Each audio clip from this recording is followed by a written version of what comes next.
Self-discipline is leaning into resistance. It's taking action in spite of how you feel.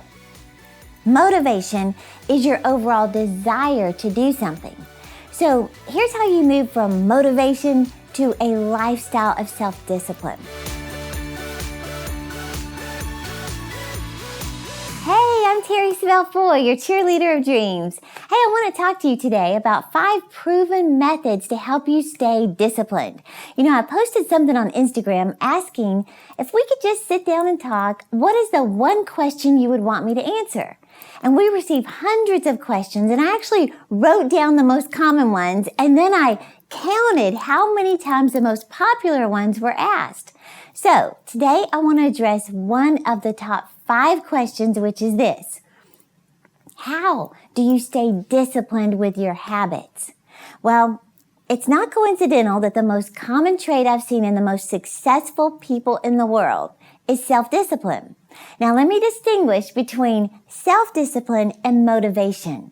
Self-discipline is leaning into resistance. It's taking action in spite of how you feel. Motivation is your overall desire to do something. So here's how you move from motivation to a lifestyle of self-discipline. You ready? Okay, number 1 is decide on your new identity. Now let me explain this. For a moment, forget about the goal you're trying to achieve. Instead, focus on the identity you want to have. In James Clear's book on Atomic Habits, he explained it like this. He said, imagine 2 people are resisting a cigarette. One person says, no thank you, I'm trying to quit. Sounds reasonable, but this person still sees themselves as a smoker who's trying something. But their identity is a smoker trying to be something else. They're hoping that this behavior will change while carrying the same beliefs. Now, the second one declines by saying, no thanks, I'm not a smoker. Now, it sounds like a minor change, but it's major. See, they've already decided on this new identity, even though they're still in the process of changing. So saying, I'm not a smoker, is a significant change in your identity. So what they're declaring is, smoking is a part of my former life, not my current identity. So once you've established a change in your identity, and yes, you get to decide, then you're going to begin walking in alignment with that new identity. You may have heard me talk about how for 11 years after college graduation, I was pretty much lazy, in a rut, didn't work out consistently, only for summer or spring break.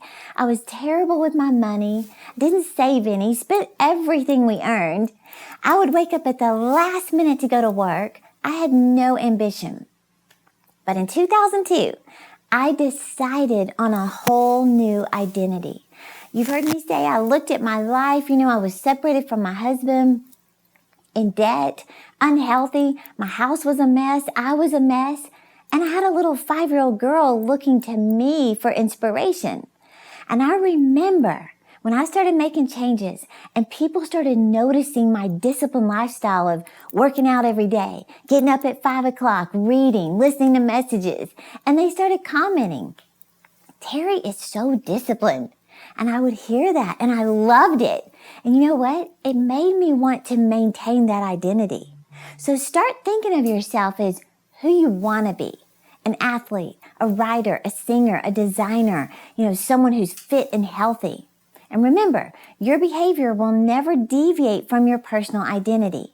So the way you view yourself is how you will act. If you view yourself as a procrastinator, you will procrastinate. If you view yourself as lazy, you will maintain a lazy lifestyle. So ask yourself, what labels have you put on yourself? Like if you had a little Post-it note, what would you put on yourself? Who do you need to become to achieve your goals? So start thinking of changing your behavior by changing your identity. Disciplined, athletic, motivated, consistent, organized, proactive, early riser. So think about that. Number 2 is affirm it every day. This is pretty intense, but you get the picture. How do you change the way you view yourself? It's with the words of your mouth. God's word says, thou shalt decree a thing and it will be established unto you. So no wonder you may have stayed lazy, procrastinating, undisciplined because you've been decreeing it. So do the opposite. Start declaring, I am disciplined, I am proactive, I am energetic, I am successful. So change your internal and your external dialogue about yourself. I made a list in 2007 and I began speaking it over myself, which was the exact opposite of who I truly was. But you know what happened? My life and my behavior started lining up with my words. So change what you're saying and you'll change what you're seeing. Number 3 is look at reminders. You might say, of what? Of why you're being disciplined in the first place.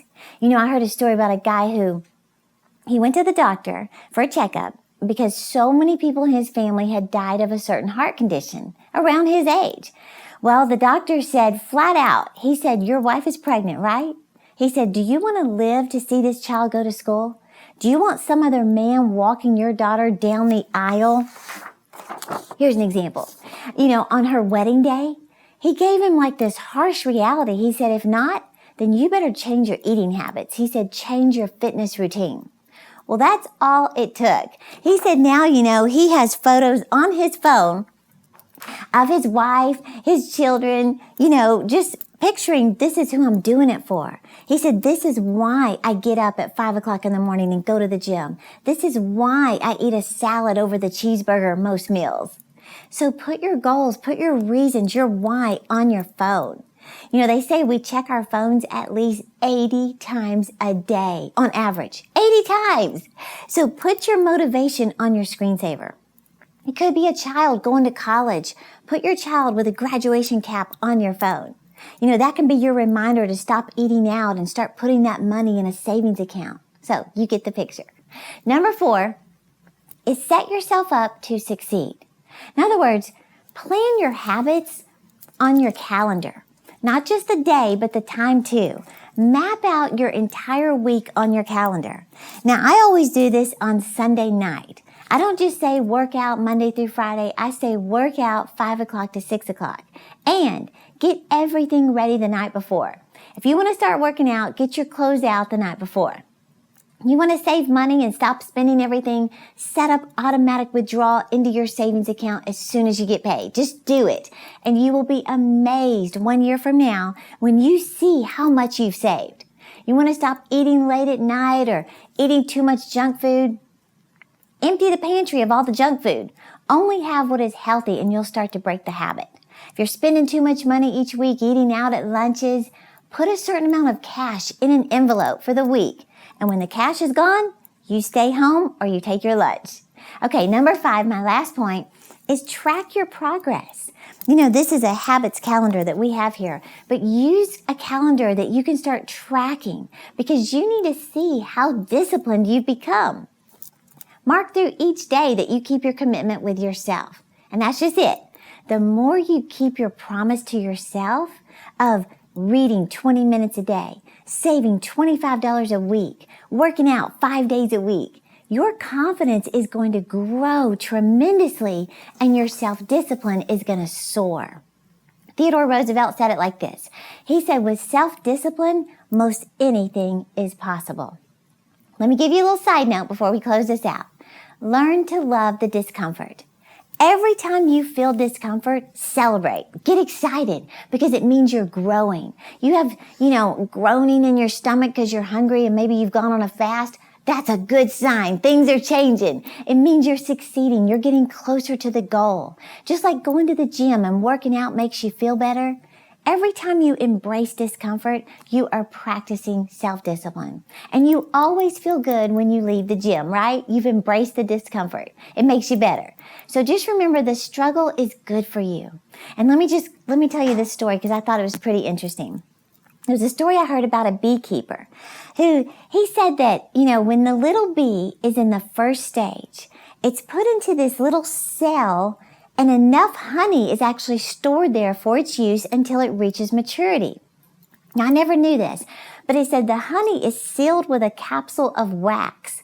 And when the tiny bee has fed itself on the honey and it runs out, that means its time has come for the bee to emerge out into the open. But It is quite the struggle, straining to get through the wax. Now, this is what it said. It's the only way for the bee to exit is through this agony of the struggle. The bee actually rubs off this little membrane that hid its wings, and on the other side, it's able to fly. In fact, the beekeeper said one time a moth got into the hive and it fed on all the wax, and the bees just got out without any strain or trouble. But here's the thing.